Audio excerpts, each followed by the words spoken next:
नमस्कार, heart talk Bharat देख रहे हैं आप। मैं हूं दिवाकर विक्रम सिंह। कर्नल वीरेंद्र शाही सर राजनीतिक, राजनयिक, साथ ही साथ सैन्य मामलों के विशेषज्ञ तो हैं ही, और वो देश और विदेश में भारत से जुड़े उन मुद्दों पर अपनी बात रखते हैं जिनका तात्कालिक और दीर्घकालिक तौर पर देशवासियों और देश से मतलब और सरोकार होता है। आज एक ऐसा मुद्दा हम उठा रहे हैं क्योंकि देश के सामने इस समय चुनौतियां ही चुनौतियां हैं, और सबसे बड़ी चुनौती यह है कि भारत एक दुश्मन से नहीं, एक साथ 3 दुश्मन से लड़ता रहा है। और ऑपरेशन सिंदूर में हमने देख लिया जिस तरीके से सेना के विभिन्न महत्वपूर्ण पदों पर बैठे हुए लोग समय समय पर विभिन्न मंचों पर बाकायदा प्रमाण के साथ बताते हैं कि किस तरीके से ऑपरेशन सिंदूर में चीन, पाकिस्तान और तुर्की एक साथ भारत के खिलाफ लामबंद होकर के पाकिस्तान को आगे करके युद्ध लड़ रहे थे। लेकिन भारत ने सिर्फ 72 घंटे और उसमें भी 22 मिनट में जिस मुखौटे का इस्तेमाल चीन और तुर्की कर रहे थे उसको नेस्तनाबूद कर दिया। एक तरीके से नेस्तनाबूद हम इस सेंस में कह रहे हैं कि फिर वो दुश्मन हमारे खिलाफ कोई भी आक्रामक कार्रवाई करने की स्थिति में नहीं था। एक बार फिर सीडीएस अनिल चौहान ने ऑब्जर्वर रिसर्च फाउंडेशन के एक कार्यक्रम में जो कुछ भी कहा है उसके बड़े मायने हैं, और वो ये है कि किस तरीके से 3 फ्रंट भारत के सामने खुला हुआ है और उसमें बांग्लादेश भी जुड़ गया। और इसका महत्व तो इसलिए भी बढ़ जाता है कि जब मैं आपके साथ बात कर रहा हूं, वे वीडियो बना रहा हूं, तो खबर ये आ चुकी है कि तुर्की ने एक टीम पाकिस्तान भेजा है वहां के रक्षा उत्पादों को, वहां के सामाजिक और राजनीतिक हालात में तुर्की का योगदान क्या हो सकता है ये बताने के लिए, और एक टीम उनकी बांग्लादेश गई है कि कैसे बांग्लादेश सैन्य उपकरणों के मामले में आत्मनिर्भर हो जाए। सवाल यह है कि वो बांग्लादेश जो हमारे रहमो करम पर अपने वजूद को पा सका और हमारे सदासहता और दोस्ती के कारण वो आज तक एक संप्रभु राष्ट्र के रूप में खड़ा हो पाए, लेकिन आज उसी बांग्लादेश के करता धरता यूनुस कभी चीन के साथ गलबैया करते हैं, कभी पाकिस्तान, और अब तो तुर्की की एक बड़ी टीम उनके रक्षा स्थिति को मजबूत करने के लिए ढाका में पहुंची हुई। सवाल यह है कि भारत कितने फ्रंट पर घिर रहा है, और ऑपरेशन सिंदूर जो जारी है अगर उसको फुल फ्लेजेड हम एक वॉर की स्थिति में ले जाएंगे तो एक साथ कितने मोर्चों पर लड़ना पड़ेगा, ये आप सहज अंदाजा लगाइए और अनुमान करिए। इसी विषय पर कर्नल वीरेंद्र शाही सर अपनी बातों को रखेंगे। Over to you sir. धन्यवाद दिवाकर जी, मुझे अपने चैनल पर लाने के लिए। और जो आपने भूमिका दी है इसका विचार कुछ हमने पिछली बार भी किया था।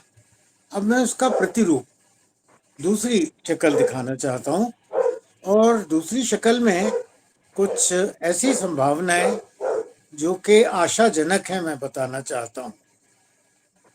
एक तो ऐसा निर्णय लिया गया है कि हमारे कुछ शस्त्र हम आर्मेनिया और तुर्की के आसपास जो तुर्की के शत्रु देश हैं जी, जिनके साथ वो लड़ने लगे हैं ग्रीस उनको और देने का हमने एक निर्णय लिया है, जिसमें आशा आकाश तीर जी जी जो कि बड़े प्रभाविक रूप से ऑप सिंदूर में 23 मिनट में बड़ा चमत्कार दिखा गया। ब्रह्मोस के अलावा बिल्कुल ब्रह्मोस के जुड़वा छोटे भाई की तरह, तो उसमें वो भी शामिल है। उसमें कुछ ऐसे वेपन शामिल हैं जिनको हमने एडवांस शक्ल दी हुई है। उनका प्रयोग उनकी पिछली जनरेशन में हम कर चुके हैं, बैटल टेस्टेड हैं। इसके अलावा ऐसी भी कुछ सूचना आई है कि हमारे कुछ ऑब्सलीट तो नहीं कहना चाहिए, पर वो वेपन्स जिनको हमने अपग्रेड कर लिया है, ऐसे कुछ टैंक्स, ऐसी कुछ गनें जो हमने पहले तो इंपोर्ट की थी किसी समय पर, पर अब अपना उत्पादन होने के बाद हमें ज़्यादा एडवांस्ड अपनी गन्स पर प्रयोग में ला रहे हैं। और ऐसे कुछ हथियार जो ऑब्सलीट हो जाते थे, हम थर्ड वर्ल्ड के छोटे कंट्रीज को दे देते थे, अब किसी रास्ते से वो वेपन अफ़गानिस्तान में तालिबान के हाथ में पहुंच गए हैं, क्योंकि तालिबान को बड़ी आवश्यकता थी एंटी एयरक्राफ्ट डिफेंस की। तो पाकिस्तान जब एयर का प्रयोग करते रहे हैं कभी कभी बीच में, जिसका तोड़ तालिबान के पास नहीं था। हम्म। इसी तरह टैंक और कुछ एडवांस गन्स और सिस्टम्स हैं, कुछ कम्युनिकेशन रिलेटेड सिस्टम्स हैं जो कि किसी रास्ते जिसको मैं शायद खुलासा करके ठीक नहीं बता पाऊंगा, वो किसी रास्ते उनके हाथों में चले गए हैं। तो जब हम तीन शत्रुओं को 3-in-1 की बात कर रहे हैं, जैसी बड़ी अच्छी तौर पर हमारे वाइस चीफ ने बयान किया, उसी तरफ एक ये भी कुछ आशाजनक समाचार है कि ये जो तालिबान के पास वेपन है, सुनने में तो यहाँ तक भी आया है कि तालिबान ने इनमें से कुछ हथियार शायद शेयर कर लिए हैं। और शेयर कहाँ किए होंगे आप समझ सकते हैं। तो वो दो रूप से या दो दिशाओं से, बलूचिस्तान कहने में मुझे कोई आपत्ति नहीं अगर वहाँ शेयर हो गए हैं, वहाँ से भी, और तालिबान के रूप से भी, ये हमारे पाकिस्तान के लिए दो चुनौतियाँ और बन जाएंगी, जहाँ से वो ट्रुप्स हटाकर और पीओके में या पीओजेके में शायद ज़्यादा न ला सके। हम्म। इसके अलावा हमारी भी रिकॉग्निसेंस वगैरह चल रही है, जैसा कि मैंने और प्रधानमंत्री, रक्षा मंत्री सबने कहा, विदेश मंत्री ने कहा कि ऑपरेशन सिंदूर अभी भी जारी है। और इसका एक बहुत बड़ा परिणाम है कि नेवी भी अभी तक एक्टिव मोड में है और कराची की घेराबंदी में कोई भी कमी अभी तक नहीं की गई है। हम्म। तो कराची पोर्ट लगभग बंद है, जो कि लाइफलाइन पाकिस्तान की हो जाती है, क्योंकि और कोई पोर्ट्स ऐसे उनके चालू नहीं हैं जहां इंटरनेशनल व्यापार के शिप्स आ जा सके। हम्म। ऐसी सूरत में ये भी सुनने में आया कि कराची एयरपोर्ट पर जो शिप्स की आवाजाही हुआ करती थी मल्टीनेशनल, वो घटकर लगभग 22 से 25% रह गई है। और ये एक बहुत बड़ी आर्थिक मार है जो पाकिस्तान को झेलनी पड़ रही है ऑपरेशन सिंदूर से अभी तक, और जब तक ऑपरेशन सिंदूर चलेगा तब तक। हम्म। अब हमारी नेवी का लक्ष्य कराची है, वो तो हम पिछले युद्ध में ट्राई कर चुके हैं, या कराची के आगे कहीं और डीप टारगेट्स हैं, बारे में रणनीतिक ही जाने, पर संभावनाएं बहुत सी हैं और उन संभावनाओं पर हमारे और विदेशों के सब रणनीतिज्ञ सोच विचार करके निष्कर्ष पर पहुंच सकते हैं। इतनी लंबे अरसे हमारी नेवी का एयरक्राफ्ट कैरियर्स का एक्टिव मोड में रहना एक ऑपरेशन सिंदूर की कड़क तौर पर मौजूदगी और कंटिन्यूटी को दर्शाता है। सर, मैं आपको यहाँ रोकना चाहूँगा। सवाल यह है कि हमने पाकिस्तान को घेर लिया है, और घेर इसलिए है क्योंकि ऑपरेशन सिंदूर में हमने पिटाई अच्छी की है, चीन को हमने एक्सपोज कर दिया है, तुर्की को भी उसकी औकात बता दी है। सवाल यह है कि चीन और तुर्की जिस तरीके से बांग्लादेश को एक सपोर्ट दे रहे हैं, क्योंकि उसको भी उछल कूद करने का मौका मिल रहा है, गलतफहमी में वो भी आ जाए, तो हमारा जो ये ईस्टर्न फ्रंट है, फ्रॉम अरुणाचल टू मैं उड़ीसा तक आ जाता हूं, बल्कि यहाँ समस्याएं दिख तो रही हैं सर, अगर चीन एक्टिव हो जाता है बांग्लादेश के साथ तो। देखिए, चीन अपने ट्रुप्स को लेकर कहीं एक्टिव नहीं होगा। जी। अगर पाकिस्तान में नहीं हुआ, अपने इतिहास में कहीं नहीं हुआ, तो मैं नहीं एक्टिव पार्टिसिपेशन ले सकते हैं। जहां तक उनके हथियारों का सवाल है, वो पाकिस्तान में टूटे या बांग्लादेश में टूटे, दोनों बातों में कुछ खास अंतर नहीं पड़ता। और जहां तक हमारी प्रतिक्रिया का सवाल है, हमने आर्थिक घेराबंदी ईस्ट पाकिस्तान, अर्स्टवाइल और मौजूदा बांग्लादेश की काफी तौर पर कर दी है। हम्म। आर्थिक तौर पर उनकी काफी नाकाबंदी ऑलरेडी हो चुकी है। बांग्लादेश जैसे कहता रहता है सर कि चिकन नेक को तो हम बंद कर देंगे, वो 22 किलोमीटर का जो सिलीगुड़ी कॉरिडोर है, और उसी से हम नॉर्थ ईस्ट से जुड़े हुए हैं। चीन जो है वहां पर एयरबेस बनाने की कोशिश कर ही रहा है बांग्लादेश के एक रीजन में जो चिकन नेक से लगा हुआ है। सो प्रॉब्लम तो दिख ही रही है ना। दिवाकर जी, मैंने बहुत पहले, जब मैं ईस्ट में पोस्टेड था, जी जी। तो एक वॉर गेमिंग में हिस्सा लिया था। जी। और वहाँ कॉरिडोर की बात हुई थी, तो कई लोगों ने अपने विचार रखे। मैंने उसमें विचार रखा था कि ये चिकन नेक नहीं, ये एक सोल्ड कनेक्शन है। हम्म। उसको एक तलवार के रूप में देखिए, ये कभी भी नीचे प्रहार कर कर काट सकती है। हम्म। हम्म। तो एक रूप जिसका वो बड़ा खुश हो रहे हैं चिकन नेक बोलकर, एक रूप उसका एक तेज धार तलवार भी है, जो कि आर पार जाती है, और उसका कटिंग एज नीचे है, वो मतलब हमारे हाथ में है। और उसकी हत्थी हमारे हाथ में है, जी उसकी नोक भी हमारे हाथ में सर, है। ये बहुत इंपॉर्टेंट बात आप कह रहे हैं, क्योंकि चिकन नेक का मुद्दा अक्सर एक सामान्य आदमी जो पढ़ा लिखा होगा और जो थोड़ा, आप तो विशेषज्ञ हैं इसके, वो ये चिकन तो नेक को लेकर के घबराता है कि यही एक कमजोरी है भारत की, 22 किलोमीटर ये का तो गलियारा। उनकी ये तो उनकी परिभाषा है, जी।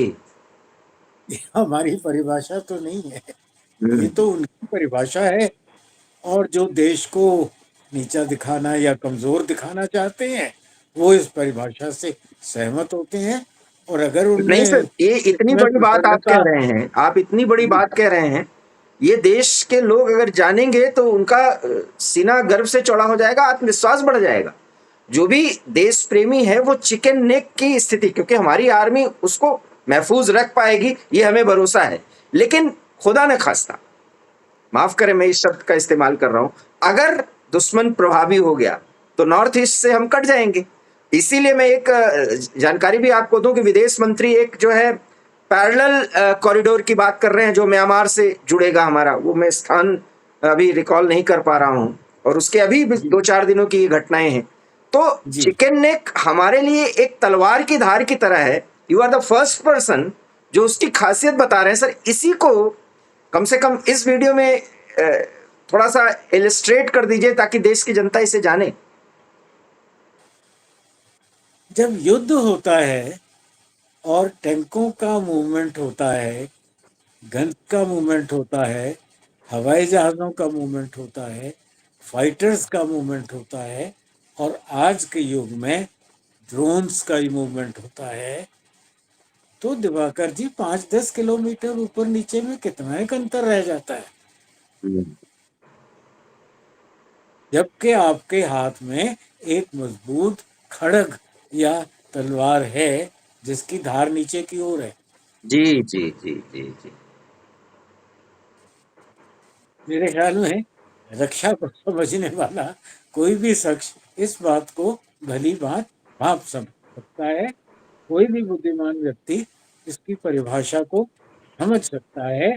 तो मैं नहीं समझता कि ये कोई ऐसा चिंता का विषय है। जहाँ तक बांग्लादेश की गुर्जों का सवाल है, ये बिल्कुल वैसा ही है जैसा कि पाकिस्तान का न्यूक्लियर थ्रेट था। हम्म। उसको सॉर्ट आउट करने के लिए हमें पूरे 22-23 मिनट की आवश्यकता नहीं पड़ेगी। जी जी। शायद शायद उससे आधे समय में निपट जाएगा जब भी आवश्यकता हुई। पर हम कोई भी प्रहार अपनी ओर से नहीं करना चाहते, हमारी नीति नहीं है। ये बात तो सर बिल्कुल सही है कि हमको 23 मिनट लगा पाकिस्तान को धूल चटाने में, तो 11 मिनट बांग्लादेश के लिए लगेंगे, बिल्कुल सही है। लेकिन एक साथ कलेक्टिव तरीके से अगर ये हमारे खिलाफ सरगर्म हो गए, एक्टिव हो गए, एक्टिवेट हो गए, then what should be our stand? पूरा कर दिया। हम एक महान देश हैं। पाकिस्तान के लिए 10% हमने फौज यूज की थी। पूरी 10% की आवश्यकता क्या बांग्लादेश को पड़ेगी? जी जी। और अगर पूरी 10% भी वहां लगाई तो वो 80% हॉलीडे पर तो नहीं होंगे ना। बिल्कुल। और आपकी बात में सर दम इसलिए भी है कि अभी आज की ही खबर है कि अरुणाचल के मुख्यमंत्री पेमा खांडू ने स्पष्ट कह दिया है कि तिब्बत अरुणाचल की सीमा है, न कि चीन। मतलब तिब्बत को हम स्वायत्त और स्वतंत्र मान रहे हैं। जो गलती पूर्ववर्ती सरकारों ने की, मोदी सरकार के एक राज्य के मुख्यमंत्री ने, ये आज की खबर है, पेमा खांडू ने कहा कि चीन से हमारी कोई सीमा नहीं लग रही है अरुणाचल की, हमारी जी सीमा तिब्बत से लगती है। दैट मीन्स तिब्बत को हम आपका क्षेत्र नहीं मानते। हमारा प्रधानमंत्री नहीं, रक्षा मंत्री नहीं, हमारे एक राज्य के मुख्यमंत्री ने कहा, और कमाल बात कर दी। यही नहीं, उन्होंने ये कहा कि दलाई लामा का चुनाव आप नहीं करेंगे, वो दलाई लामा निर्धारित करेंगे जो धर्मशाला से तिब्बत की सरकार चलाते हैं। तो हमने तो बीजिंग को हिला दिया है सर। देखिए, जनरल जोरावर सिंह के ट्रूप्स तो वहां तक जाकर आए थे। जी और JNK के उस युग के महाराजा गुलाब सिंह के युग के रेवेन्यू स्टैंप में जम्मू कश्मीर, लद्दाख और तिब्बत के लिए वो रेवेन्यू स्टैंप लागू था। जी उस रेवेन्यू स्टैंप पर लिखा हुआ है जी। कि इसका प्रचलन उन सब कमर्शियल या लैंड रेवेन्यू डील्स पर होगा जो जम्मू कश्मीर, लद्दाख और तिब्बत के हुकूमत के नीचे आती हैं। सर आप इतनी महत्वपूर्ण बातें बताते हैं कि लगता है कि घंटों आपसे बात करूं, लेकिन उसकी समय सीमा निर्धारित करना जरूरी होता है। हालांकि पब्लिक से हम यही उम्मीद करते हैं कि जो देखें, सर की एक एक बात को ध्यान से सुनिए, और वो संकेत में बड़ी बात कह जाते हैं। ऐसे ही जैसे चिकन नेक की तलवार, उसकी धार नीचे है, अब आप समझिए कि क्या है, और अर्थ लगाइए कि वो क्या कहना चाह रहे हैं। और देश हित में मैं भी उतनी खुली बात नहीं कर रहा हूं, लेकिन बात सर की मैं समझ रहा हूं। सर एक सवाल बचता है, आप बार बार कहते हैं, जब भी हमने बात की, कि चीन प्रत्यक्ष तौर पर अपनी सेना नहीं भेजेगा। सर 1962 में क्या ऐसी कमी भारत की उसने देख ली थी जो न सिर्फ सेना भेजा, उसको एक्टिवेट किया, और हमको फ्रंट खाली करना पड़ा। और आप तो उसको बाकायदा देखे हैं सर, आपको बताने की जरूरत नहीं है। मैं समझता हूँ हमारे उस समय के प्रधानमंत्री, उस समय के रक्षा मंत्री और उससे एक कदम आगे जाकर मैं ये भी कहूँगा कि उस समय के वो सेनापति जो आर्मी सप्लाई कोर के थे और जिनका टोटल अनुभव आर्मी को आटा, दाल, चावल, सब्जी की सप्लाई करना था। अब इन तीनों का रोल देखा जाए, रक्षा मंत्री वो थे जिनको रक्षा का कोई अनुभव नहीं था। ट्रेड लीडर रहे, वो ट्रेड यूनियंस के लीडर थे, वो भी भारत में नहीं, इंग्लैंड में। हम्म। यूके से लाया गया, ना भारत के का अनुभव था, ना युद्ध का अनुभव था, ना भारत की सेना का अनुभव था। एक ट्रेड यूनियन लीडर, बड़े मशहूर थे, अच्छे थे, भारत के नहीं, इंग्लैंड के। प्रधानमंत्री पंचशील भी वाले थे, अनुभव, वो तो पंचशील सिद्धांत मानते थे। पंचशील और ये तो था, और एक मेरे ख्याल वर्ल्ड का स्टेट्समैनशिप का वो, जैसा आजकल ट्रम्प जी को ट्रम्प साहब बुखार है, जी। ट्रम्प साहब को बड़ा जबरदस्त बुखार है शांति प्रिय होने का, नोबेल नोबेल इसी पुरस्कार। प्रकार उनको भी शांति प्रिय होने का एक बड़ा बुखार उस समय था। और इससे बड़ी क्या बात होगी कि यूनाइटेड नेशन सिक्योरिटी काउंसिल की ऑफर हुई सीट को हमने चीन के पक्ष में सरेंडर कर दिया, और जीती हुई सेना के कदम रोककर हमने यूनाइटेड नेशन में मुकदमा डाल दिया, सही बात। जिसकी भुगताई हम आज तक कर रहे कर हैं। रहे हैं। लम्हों ने गलती की, सदियों ने सजा पाई, और कितने मेरे भाई लोग, बच्चे, वीर सैनिक 47 से आज तक उसकी सजा देने में अपनी वीर गति प्राप्त कर गए। बहुत महत्वपूर्ण बात सर आपने कही, लेकिन जिस तरीके से सीडीएस चौहान ने फ्रंट्स की बात की है, दैट मीन्स कि हमने उसको एड्रेस कर लिया है, और हमें पता है कि ऑपरेशन सिंदूर को बाकायदा एक युद्ध में कन्वर्ट करना होगा, और जिसके बारे में आप भी लगभग हर वीडियो में बोलते रहते हैं। और आप तो कह रहे हैं कि 1 से 1.5 महीने के भीतर मियां मुनीर फिर कुल बुलाएंगे और कोई गलती तो करेंगे, और इस बार उन्हें अच्छे खासे अंदाज में सबक सिखाना है। देखिए, अब डिपेंड करता है कितना गुड सेंस मुनीर जी को मिल जाता है, या कितनी शय उन्हें मिल जाती है, और किस प्रकार से वो अपनी आगे की रणनीति बनाते हैं।